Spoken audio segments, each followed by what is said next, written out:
আছে আছে একটু আছে না এখানে নাই দেখেন এখানে ভাঙার আগে আমাকে দেন তাহলে এই যে এটা দেখেন আমাদের সমস্যা আছে এখানে কমছে একই জমিতে একই মাঠে 4 রকমের টেক্সচার পাওয়া যায় সিরিজ পাওয়া যায়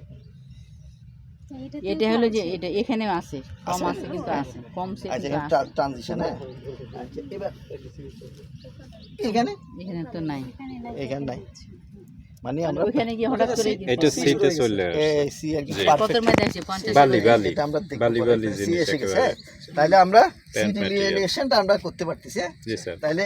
এই যেহেতু ক্যাম্বিক বি হরাইজন তাহলে বিকে আমরা দুইটা তিনটা যাই করি এটা আমরা পরে করব ডাব্লিউ নোটেশনটা দিব হ্যাঁ ডাব্লিউ নোটেশন দিলে কিছু জিনিস চলে আসছে হ্যাঁ ওইটার আবার ক্লাসিফিকেশনে কনভার্ট করলে এই সব কথাবার্তা আমার একটাতে চলে আসবে এতক্ষণ এই যে যতক্ষণ কথা বলবো হ্যাঁ তারপর আমি তাইলে এ বি সি পাইলাম সির ক্ষেত্রে মডেলিং টটলিং আছে কিছু নাই না কিছুই নাই না plane C C1 C2 C3 যা হয় সি হবে এখানে আসলে বালু চলে আসছে তো আর জি, বালুর জি। পরে আর কিছু আসবে না হ্যাঁ Parent। তাইলে এখন আসি কথা এই সয়েলের প্রোফাইলটা বি হরাইজন কতটা পর্যন্ত গেছে আনুমানিক সি এর আগ পর্যন্ত সি এর আগ পর্যন্ত এটা তো 70 জি স্যার মাপে দেখতে হবে 65 মোতাসির কথাটা দেখতে হবে এই দরকার আছে হাসিতে শীতে আছে। এই যে কতদূর আসছে দেখেন তো 65 পরে চলে গেছে 65 স্যার 65 ওর নিচে চলে গেছে স্যার এটা না এটা না এটা ঠিক আছে স্যার ওটা সমস্যা চলে আসছে স্যার আনুমানিক ওই যে নিচের যে খোঁচাটা দিছিলেন স্যার সেটা না সি এখানে চলে আসছে শামসুজ্জামান রাখছেন নাকি লেভেল লোকজন কি এখানে আছে স্যার সি এখানে চলে আসছে মানে জানা দরকার আছে অলমোস্ট ছিল আসলে ব্যাপারটা কি হয় খালি পিট খনন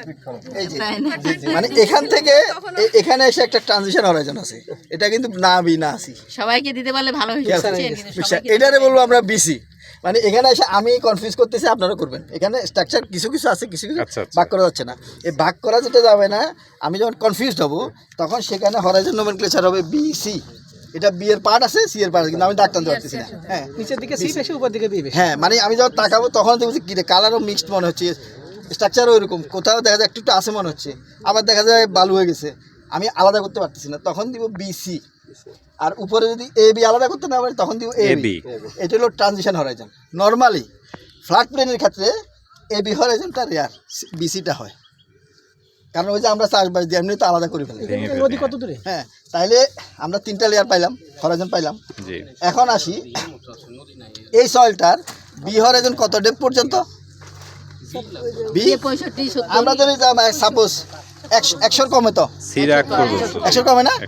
বি হরাইজন যখন 100 পর্যন্ত ছুঁইবে তখন সেটাকে আমরা বলবো ডিপ সয়েল এটা হচ্ছে শ্যালো সয়েল শ্যালো সয়েল এই শ্যালো আর ডিপ 100 বেশি হলে বি যদি 100 টাচ করে ফেলে তারপরে সি সি উপরে আসলো না এটা তো উপরে চলে আসছে তাহলে আমরা কিছু কিছু টার্ম ইউজ করি শ্যালো সয়েল ডিপ সয়েল করি না এটা আমরা ইউজ করি কিন্তু তাই ডিপ কখন বলবো যখন 100 সেন্টিমিটারের উপরে তার মানে উপরে দাঁড়ায় ডিপ আর শ্যালো বলা যাবে না মাটির উপরে করতে লাগবে তার মানে এই জন্য আগে আরএসএসে দেখবেন সারা সিরিজ এটা সারা সিরিজ যদি হয় তাহলে সারা সিরিজের দুইটা phase shallow phase deep phase ও বলে দিয়েছে কিন্তু রিপোর্টে হ্যাঁ Yes, sir. তাইলে আমরা এখানে এটা শ্যালো সয়েল আর দেখছি এখন নোটেশনগুলো দিয়ে আমরা কিছু এরপরে ক্লাসিফিকেশন আসি আচ্ছা এখন আসি তাহলে আমরা হরাইজন নোমেনক্লেচার হয়ে গেল আমার হ্যাঁ আমরা তো প্যারেন্ট ম্যাটেরিয়াল কোনটা বুঝছি তো যারা যারা দেখছে প্যারেন্ট ম্যাটেরিয়াল করতেই শুরু হয়েছে যারা দেখছেন প্যারেন্ট ম্যাটেরিয়ালটা বুঝছেন তো কি হ্যাঁ মানে আমার স্ট্রাকচার ফর্মেশন ক্লোজ হয়ে গেছে আর নেই এরপরে চলে আসছে মোটা দানা প্যান্ট ম্যাটেরিয়াল ইয়ে বা যদি সিকোনো থাকতো স্ট্রাকচার ফর্ম না করতো তাইলে আমি এটা সেখানে কিছু ভালো থাকতো সেটাকে আমরা বলতাম র্যামনেন্ট অফ প্যারেন্ট ম্যাটেরিয়াল মানে সি শুরু আসলে এখান থেকে সি মানে আপনাদের একটা ধারণা আছে সি মানে পিওর প্যারেন্ট ম্যাটেরিয়াল না সি মানে প্যারেন্ট ম্যাটেরিয়ালের অবশেষ আজ যেখান থেকে শুরু হয়েছে মানে স্ট্রাকচার ফর্মেশন ক্লোজ হয়ে গেছে যেখান থেকে সেখানে সি এখন এই বালু ভাঙ্গা যদি সিল্ট হইতো সিল্ট হয়ে স্ট্রাকচার ফর্ম করলো না মানে এখনও লাগে না আর কি স্যান্ড সিল্ক ক্লে হইতে হবে ক্লে হইলেই পরে স্ট্রাকচার ফর্ম করবে ক্লের দিকে যায় না এখনো তাইলে এটাকে আমরা সি বলবো আমরা এটাকে কখনোই বি বলবো না যেহেতু স্ট্রাকচার নাই তাহলে আমরা বিয়ের কাহিনী তো বুঝছি বি কেন সি কেন। হ্যাঁ, এখন আমাদের নর্মালি একটা ধারণা, আমাদের আগের সিনিয়ররা স্যাররা কয়েকজনে সবাই না বলতেন, ওই দেখা গেল কি সি মানে একটু নিচে গেলে সি, টপ সাবস্টেটাম মানে সি, নির্দেশিকা সাবস্টেটামকে অনেক স্যারই সি বলে, কিছু কিছু স্যার বলছে আর কি হ্যাঁ সি, আসলে সাবস্টেটাম সি না। আপনারা সাবস্টেটাম হচ্ছে এটা নির্দেশিকার কনটেক্সটে করা, ওইটা নিয়ে মাথা খাবেন না। এটা হচ্ছে ওইটা হলো অ্যাপ্লাইড সয়েলকে আমরা অ্যাপ্লিকেশান করার জন্য বানাইছি, তৈরি করছি সয়েল সায়েন্সটাকে বা ক্লাসিফিকেশানটাকে। আর এটা হলো ন্যাচারালি আমি দেখে এই সয়েলের বেসিক এই সায়েন্স কিন্তু এখানে এখানে কি দেখেন, সয়েল ফিজিক্স আছে, কেমিস্ট্রি আছে, কার্বন আছে মানে মাইক্রোবায়োলজি আছে, আছে না, বায়োলজি আছে, সবই আছে সয়েলে, সব কিছু কিন্তু আলাপ হয়ে গেছে। এই সায়েন্সটাকে বলা হয় প্যাডোলজি। প্যাডোলজি আমার মনে হয় সবাই কম বেশি ইউনিভার্সিটিতে পড়ছে। প্যাডোলজি, ইডাফোলজি দুটো টার্ম আছে। Edaphology related to crop production, আর প্যাডোলজি রিলেটেড টু সয়েলকে ন্যাচারালি দেখা, সয়েল যেভাবে তৈরি হয়েছে, সয়েল যেভাবে আছে সেভাবে সয়েলকে দেখা,